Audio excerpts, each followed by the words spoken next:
Telangana express में दोबारा इस्तकबाल है। चलते हैं मजीद खबरों की जानिब।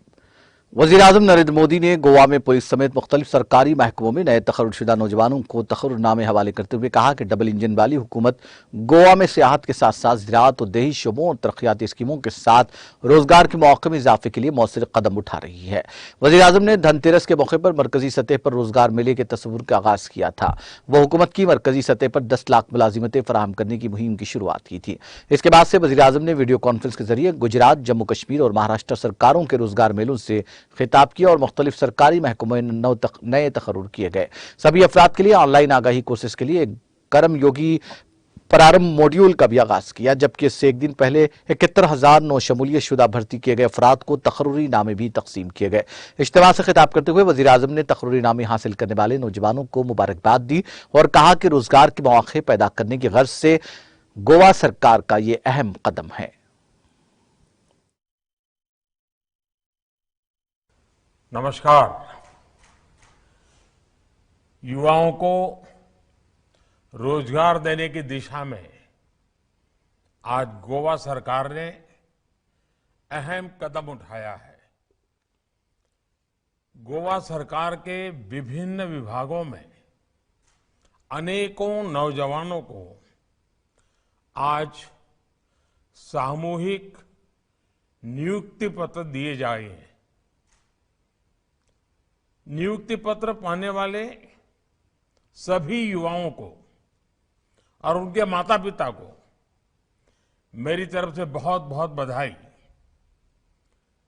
मुझे बताया गया कि आने वाले कुछ महीनों में गोवा पुलिस समेत अन्य डिपार्टमेंट्स में भी भर्तियां होने वाली हैं। इससे गोवा पुलिस और मजबूत होगी।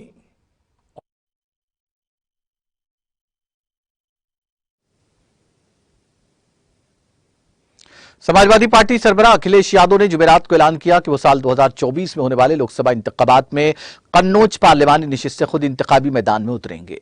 अहलिया डिंपल यादव को मैनपुरी जिमनी इंतखाबात में पार्टी का उम्मीदवार बनाए जाने के बाद कन्नौज पार्लिमानी सीट के बारे में दरियाफ्त किए जाने पर अखिलेश ने कहा, अब मैं बिल्कुल फुर्सत में हूं, मैं क्या करूंगा, मैं इंतखाबी मैदान में उतरूंगा। इंतखाबात लड़ना हमारा काम है। अखिलेश ने कहा कि वो उसी सीट से इंतखाबी मैदान में उतरेंगे जिस सीट से वो पहली बार उतरे थे। मैं उसी सीट से इंतखाबी मैदान में उतरूंगा जहां से पहली बार मैंने इंतखाब लड़ा था। ये पार्टी पर मुनहसिर है कि इंतखाबात में वो क्या करती है। इस वक्त अखिलेश जिले मैनपुरी की करहल सीट से एमएलए और असेंबली में अपोजिशन लीडर हैं। काबिल जिक्र है कि डिंपल यादव कन्नौज पार्लिमानी सीट से 2 बार रुकन पार्लिमान मुंतखब हो चुकी हैं। वहीं साल 2019 के लोकसभा इंतखाबात में उन्हें बीजेपी के सुब्रत पाठक से शिकस्त का सामना करना पड़ा था। अब डिंपल मैनपुरी पार्लिमानी सीट पर होने वाले जिमनी इलेक्शन में समाजवादी पार्टी की उम्मीदवार हैं। यह सीट मुलायम सिंह यादव के इंतकाल के बाद खाली हुई है।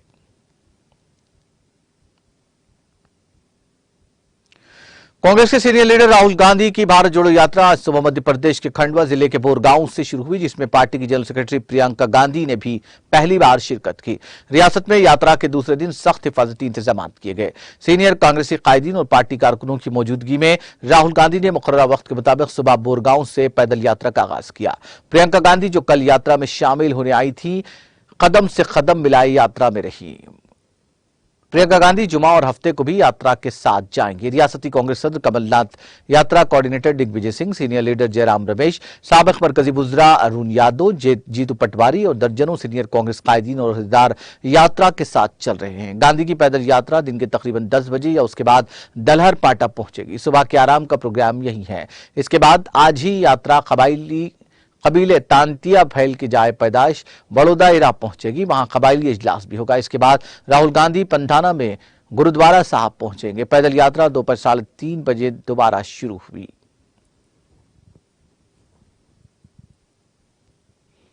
सऊदी अरब के शहर जिद्दा में गरज चमक के साथ मूसलाधार बारिश हुई, जिसके बाद सड़कों पर जगह जगह पानी जमा हो गया। मूसलाधार बारिश और तेज हवाओं के बायस तालीमी इदारे बंद कर दिए गए। तफसीलात के मुताबिक जिद्दा में गरज चमक के साथ मूसलाधार बारिश हुई। शहर में हंगामी हालात से निपटने के लिए इमरजेंसी अलर्ट भी जारी कर दिया गया। अरब मीडिया के मुताबिक नजरान, जाजान, असीर और अलबाहा के इलाकों में भी मूसलाधार बारिश हुई। मक्के के कुछ हिस्सों और जिद्दा, लैस और खनपदा समेत साहिली इलाकों में बारिश हुई है। हुक्काम ने ऐलान किया कि मौसम की मुतवक्किल सूरत हाल की वजह से जुमेरात को जिद्दा में स्कूल और यूनिवर्सिटियां बंद रही। जिद्दा एजुकेशन डायरेक्टरेट ने जुमेरात को जिद्दा, अरबी और खलीज के तमाम स्कूलों में पढ़ाई मुअत्तल करने का ऐलान किया था।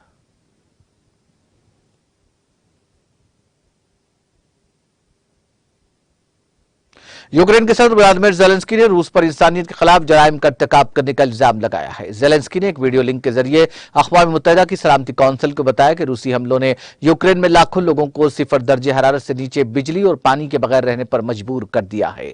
सदर ने कहा कि हालिया हमलों में कम से कम 7 अफराद हलाक हुए हैं और एटमी बिजली घर बंद हो गए हैं। यूक्रेन के जेर कंट्रोल अभी भी 3 प्लांट हैं जिनका राब्ता ग्रिड से मुनक़ता कर दिया गया और यूरोप का सबसे बड़ा प्लांट ज़ापोरिजिया बिजली पैदा करने के लिए डीजल जनरेटर पर इंहिसार करने पर मजबूर है।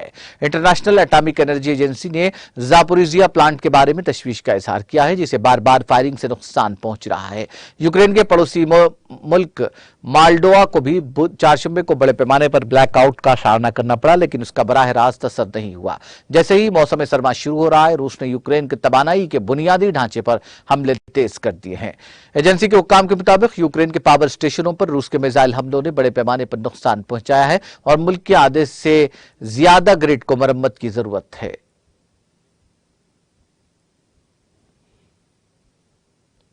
पाकिस्तान के वज़ीर आज़म शहबाज शरीफ ने लेफ्टिनेंट जनरल आसिम मुनीर को मुल्क का नया आर्मी चीफ मुकर्रर करने का फैसला किया है। Lieutenant general Munir general Qamar Javed Bajwa की जगह लेगी, जो रवा माह रिटायर हो रहे हैं। मीडिया रिपोर्ट्स के मुताबिक वज़ीर आज़म शरीफ ने अपने आईनी अख्तियार का इस्तेमाल करते हुए लेफ्टिनेंट जनरल मुनीर को नया चीफ ऑफ आर्मी स्टाफ और लेफ्टिनेंट जनरल साहिर शमशाद मिर्जा को joint chief of staff committee का चेयरमैन मुकर्रर किया है। वज़ीर इत्तलात मरियम औरंगजेब ने ट्विटर पर यह इत्तला दी।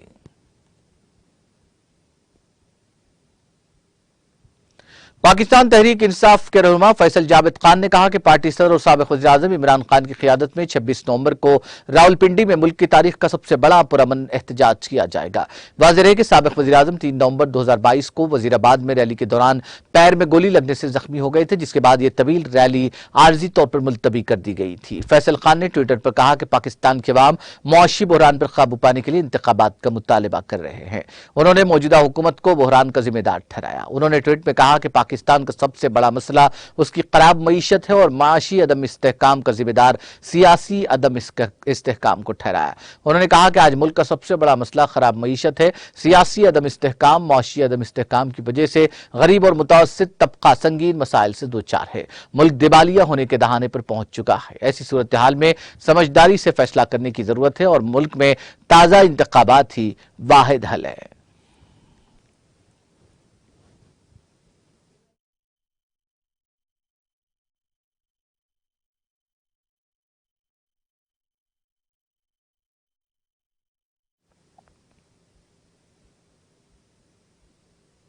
आखिर में सुर्खियां एक बार फिर। रियासती वजीर वेमुला प्रशांत रेड्डी की जिला कलेक्टर्स के साथ वीडियो कॉन्फ्रेंस, डबल बेडरूम मकानात की तामीर का लिया जायजा, अहल इस्तिफादा कुनिंदगान के इंतखाब पर दिया जोर।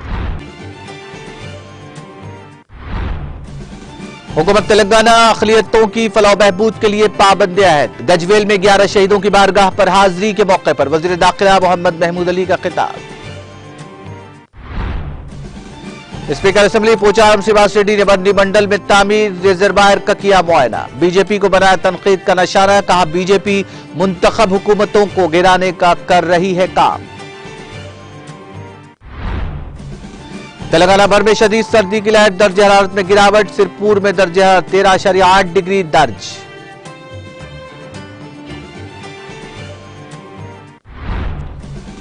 गुजरात के लोग 27 साल का हिसाब मांग रहे हैं, कांग्रेस के सदर मल्लिकार्जुन खड़गे का बीजेपी पर हमला।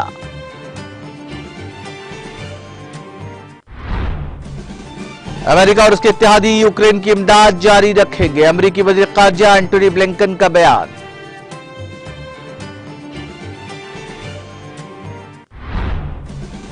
इंडोनेशिया में जलजले के महलूकीन की तादाद में इजाफा, जलजले से हलाक होने वालों की तादाद 271 तक जा पहुंची।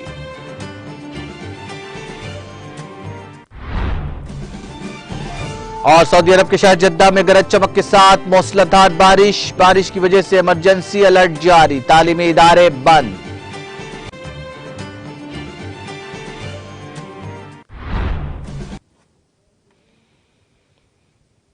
तेलंगाना एक्सप्रेस में फिलहाल इतना ही। मुझे और मेरी पूरी टीम को दीजिए इजाजत। ताजा तरीन अपडेट्स के लिए देखते रहिए टीटीवी।